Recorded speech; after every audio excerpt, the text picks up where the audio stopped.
Bonjour, bonjour. Bon matin. Ça fait quelques temps qu'on ne s'est pas retrouvés, de bonne heure le matin.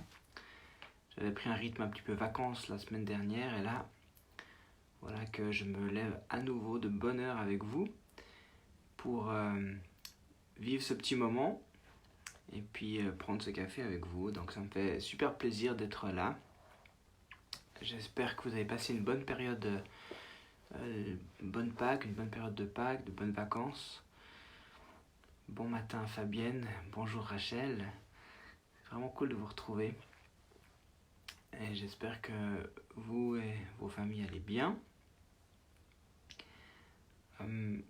Yes, c'est cool vraiment de vous retrouver, yes, super, bonjour, bonjour. Alors on va reprendre les bonnes habitudes cette semaine. Hello Laurence, ouais, c'est vraiment sympa de vous voir, enfin de vous voir, en tout cas de savoir que vous êtes là avec moi pour vivre ce petit moment. Et puis j'étais tellement heureux finalement de voir que des petits moments tout simples comme cela peuvent aussi porter du fruit. J'étais encouragé avec ça et je crois que c'était juste de continuer encore dans ce temps. Donc, et puis ça nous encourage à prendre ces bonnes habitudes, vraiment de passer du temps dans la présence de Dieu tôt le matin. Donc c'est super de pouvoir le faire comme ça, le faire ensemble. Sans plus tarder, je vais rentrer un petit peu dans ce que j'avais sur le cœur pour ce matin. C'est dans Jean chapitre 2. En fait, c'est le premier miracle de Jésus. On sait souvent quel est ce premier miracle que Jésus va faire. Il va transformer de l'eau en vin. Et puis, on dit c'est super, hein, parce que Jésus, c'est le Dieu de la fête, il transforme l'eau en vin. Mais c'est vrai, c'est quand même incroyable que Jésus, qui est là pour une mission précise, qui est venu sur la terre, il prenne le temps aussi de vivre les relations, de se rendre à un mariage. Donc c'était des noces, c'était un mariage, c'était grandiose. Il faut imaginer que en ce temps-là, les mariages, ça se fait encore dans certaines cultures.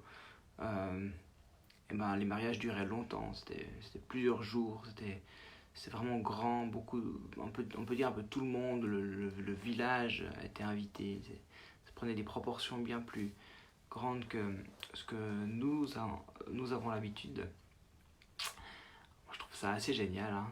Moi je me souviens qu'à notre mariage avec Damaris, on aurait voulu inviter encore tellement de monde, c'était tellement dur de se limiter, c'était incroyable. On voulait qu'il y ait 120 personnes au souper, puis finalement c'était 138, mais je pense qu'on aurait pu encore... voilà, c'était le plus dur, c'était ça, c'était de se limiter parce qu'on aime les gens, on a envie qu'ils soient là, qu'ils vivent ce moment avec nous. Donc voilà. Alors là je trouve chouette, ils étaient un grand nombre, Jésus était là avec ses disciples. Et puis l'histoire nous dit que le vin vient à manquer. Donc évidemment que c'est assez gênant quand il manque des choses dans un mariage, dans un repas de mariage, quand il n'y a plus. Et puis surtout du vin, parce que ça fait partie de la fête. Et là, donc c'est Marie, la mère de Jésus, qui était là. On suppose que le père, bien sûr le père terrestre de Jésus, Joseph, était déjà décédé. Et puis elle vient vers Jésus pour lui dire il y a un problème, il faut faire quelque chose, il y a plus de vin. Alors on peut se poser des questions, pourquoi elle vient vers Jésus? Est-ce que justement c'était comme une habitude d'aller vers son fils, sachant qu'il n'y avait pas de mari, plus de mari, ou est-ce qu'elle avait une attente particulière déjà de Jésus? En tout cas lui il lui répond en parlant, il lui dit femme, hein, femme, et qu'il y a une certaine distance, on voit il y a toujours cette distance entre Jésus et sa mère. Et puis il lui dit mais que me veux-tu? C'est pas encore le moment et c'est pas le temps. C'est comme si c'était pas le temps où il devait encore se révéler. Il était au début de son ministère.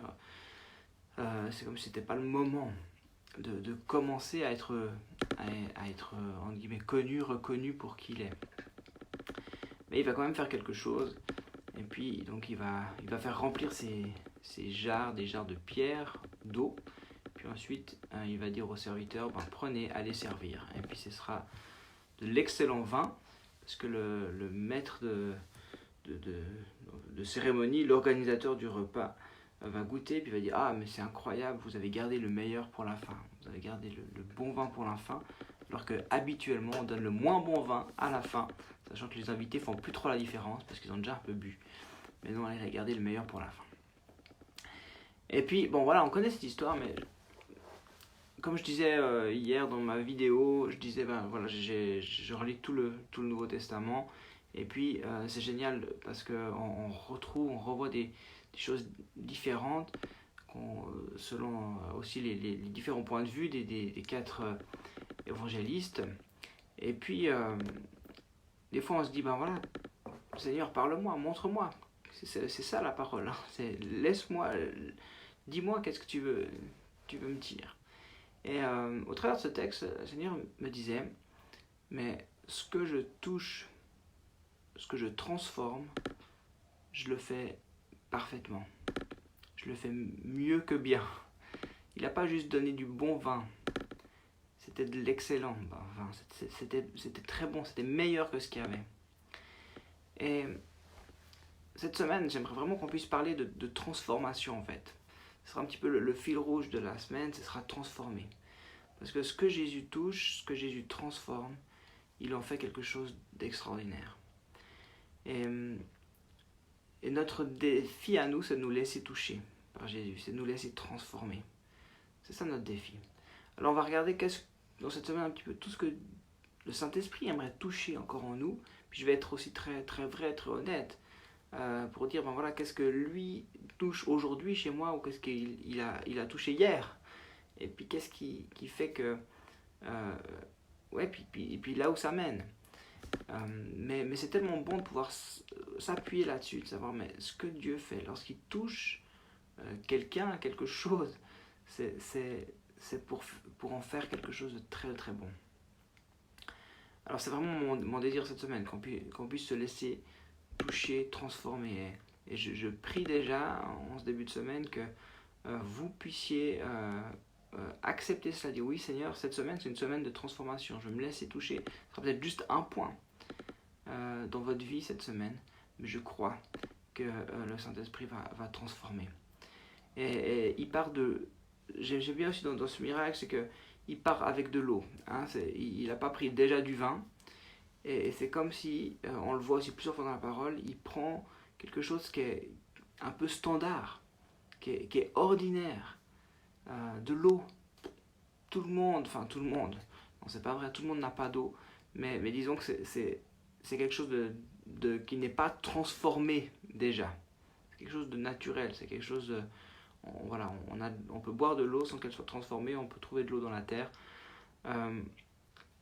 dans les sols, dans les mers.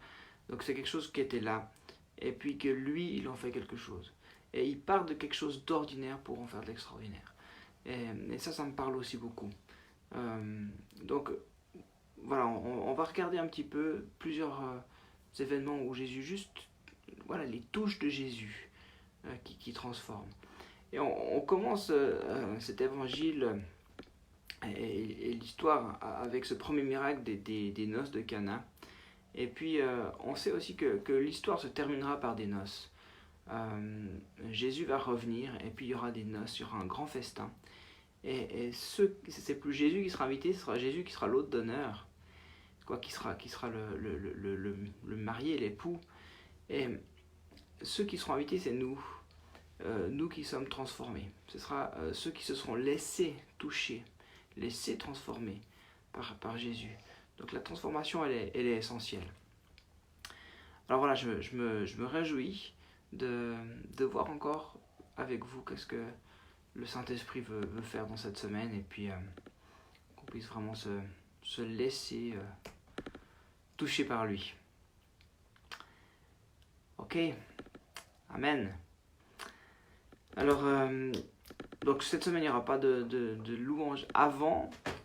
Camille fait aussi une petite pause des réseaux sociaux, elle en avait besoin, on l'encourage, on pense à elle. Et puis nous, on va y aller comme ça. Alors ma prière ce matin, ma prière avec vous, c'est vraiment, ok, Saint-Esprit, je veux déjà disposer votre cœur. Ok, là c'est juste l'introduction, dire ok Seigneur, je vois que tu fais quelque chose de bon, que tu fais quelque chose de très bon. Et dire, Seigneur, je veux accepter, je veux choisir cette semaine de me laisser toucher. Peut-être c'est votre prière toute quotidienne, alléluia. moi je réalise qu'il y a des saisons, des moments où c'est comme si où le Saint-Esprit fait pas mal de choses, puis après il y a comme un replat, moi j'appelle ça un peu l'escalier. Hein, il y a une marche, et puis il faut faire un peu passer la marche. Après il y a un peu un replat où les choses qui ont été touchées en nous, transformées, elles prennent place, on se les approprie, on vit le changement, et puis après il y a une nouvelle étape, et puis il y a un nouveau changement, une nouvelle chose que Jésus nous montre, où on peut se laisser toucher, où on peut aussi résister.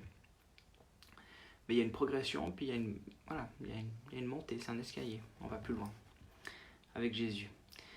Je prie avec vous. Père, merci pour ce temps, Seigneur, c'est un cadeau de pouvoir revivre ces petits moments ensemble d'une manière tout à fait simple. Mais Seigneur, merci Jésus, parce que je crois que tu aimes aussi la simplicité, et de la simplicité de nos vies, de la simplicité des circonstances, de la simplicité de ce que tu avais comme de l'eau, tu peux faire quelque chose d'extraordinaire. Et de la même manière, avec nous, hommes et femmes ordinaires, tu désires en faire des fils et des filles extraordinaires. Alors Seigneur, on veut se laisser toucher encore dans cette semaine. Je prie pour chaque personne qui prendra le temps de s'arrêter, de regarder ces petites vidéos, que ce soit un encouragement, et que tu viennes, Saint-Esprit, susciter ce désir de se laisser toucher et transformer par toi. Merci d'avoir ce désir pour nous, de nous rendre à ton image, de faire de nous des gens extraordinaires, pas parce qu'on fait, mais simplement parce que tu nous donnes cette possibilité d'être enfant de Dieu. Merci Jésus de bénir chacun ce matin dans cette nouvelle journée. On te donne cette journée. Vraiment, on te la dépose, on te la donne. C'est pas nous qui voulons la maîtriser, mais Seigneur, on dit encore sur cette journée que c'est toi qui l'as créée, qu'elle est bonne pour nous, et que c'est toi qui la maîtrises parfaitement. Alors nous, c'est en toi qu'on se confie pour aujourd'hui. Bénis chacun, bénis chaque famille, bénis chaque personne qui part au travail ce matin. Dans le nom puissant de Jésus. Amen. Amen, amen. Alors, je vous souhaite une excellente journée. Je me réjouis de vous retrouver demain pour une semaine de transformation. Yes. Et puis, vraiment, je rajoute rien. Bon café. C'est toujours dur pour un pasteur de conclure. Bon café. Ciao.